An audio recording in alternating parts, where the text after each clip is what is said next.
Yun, oh. Tsaka tumingin. May ice pa doon sa bundok, oh. Galing. Tapos doon, mga puro ice pa din, oh.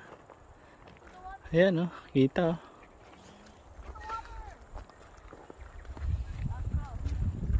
Ganda ng place, oh.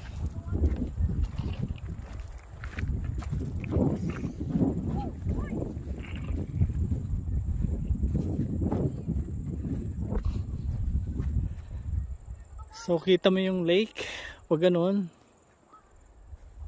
tapos pumunta doon sa likod. So kaya lang wala na kaming way pumunta doon sa kabila, doon sa taas. Yun, oh. Ganda ng view mga mates, oh. Wow.